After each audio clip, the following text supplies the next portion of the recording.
নমস্কাৰ সকলোকে স্বাগতম জনাইছোঁ মোৰ নতুন এটা ভিডিঅ'লৈ। আজি বিশেষ ভিডিঅ'টো তোমালোকৰ মাজত কেইটামান কথা আলোচনা কৰিবৰ কাৰণে ভিডিঅ'টো বনোৱা হ'ল। যিহেতু তোমালোকে সকলোৱে গম পাইছা যে অহা নৱেম্বৰ ডিচেম্বৰ মাহত অসম চৰকাৰে কেইবাটাও বিভাগত বহুতো পদ মুকলি কৰি দিয়া হ'ব আৰু সেই পদসমূহৰ বাবে আমি কি কৰিব লাগিব, এক্সাম দিব লাগিব। আৰু সেই এক্সামত তোমালোকৰ কি কি চিলেবাছ আহিব, কি কি টপিক আহিব, সেই বিষয়ে আজি এই ভিডিঅ'টোৰ আলোচনা কৰিম। ভিডিঅ'টো দেৰি নকৰি আমি আৰম্ভ কৰোঁ।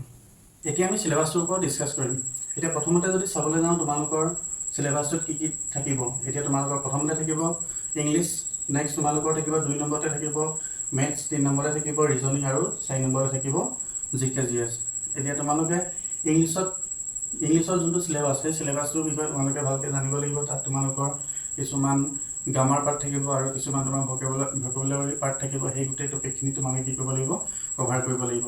নেক্সট তোমালোকৰ থাকিব মেথছৰ যোনটো তোমালোকৰ চিলেবাছ, সেই চিলেবাছটো তোমালোকৰ বহুতো টপিক আছে। এতিয়া তোমালোকে সাধাৰণতে যদি চোৱা তোমালোকে পাৰ্চেণ্টেজ থাকিব, প্ৰফিট লছ থাকিব, ডিছকাউণ্ট থাকিব, চিম্পল ইণ্টেন্স থাকিব, তেনেকৈ তোমালোকৰ বহুতো টপিক আছে আৰু সেই টপিকখিনি ভালদৰে তোমালোকে পঢ়িব লাগিব। নেক্সট তোমালোকৰ আছে ৰিজনিং। এতিয়া ৰিজনিংটো যদি চাবলৈ যোৱা তাতো তোমালোকৰ কিছুমান টপিক থাকে, যেনেকৈ তোমাৰ কোডিং ডিকোডিং থাকে।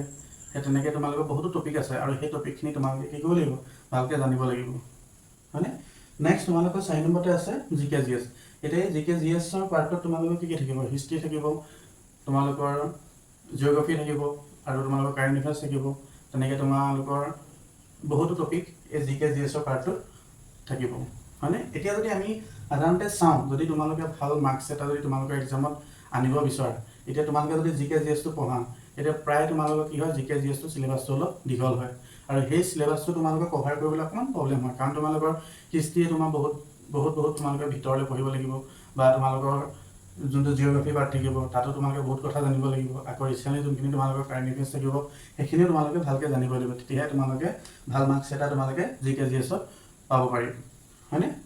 নেক্সট যদি তোমালোকৰ মই যদি চাব যাওঁ, তেতিয়া তোমালোকে এই 4টা ছাবজেক্টত তোমালোকে যদি ভাল মাৰ্কছ এটা যদি আনিব বিচৰা, মেইনলি তোমালোকে 2টা বা 3টা, এই 3টা ছাবজেক্টত যদি অলপ ভালকৈ যদি ফ'কাছ কৰা, তেতিয়া তোমালোকে ভাল মাৰ্কছ এটা আনিব পাৰিবা। কিন্তু জিকে জিএছটো যে মই তোমালোকৰ পঢ়িব নালাগে বুলি মই তেনেকৈ কোনো কথা নহয়, গোটেইকেইটা সমানে চাবা। হ'লেও মানে যদি ভাল তোমালোকে যদি ৰেংক এটা যদি আনিব বিচৰা, তেতিয়া তোমালোকে বাকী তোমালোকৰ যোন 3টা ছাবজেক্ট আছে, যিটো তোমালোকৰ ইংলিছ আছে, মেথছ আছে আৰু ৰিজনিং।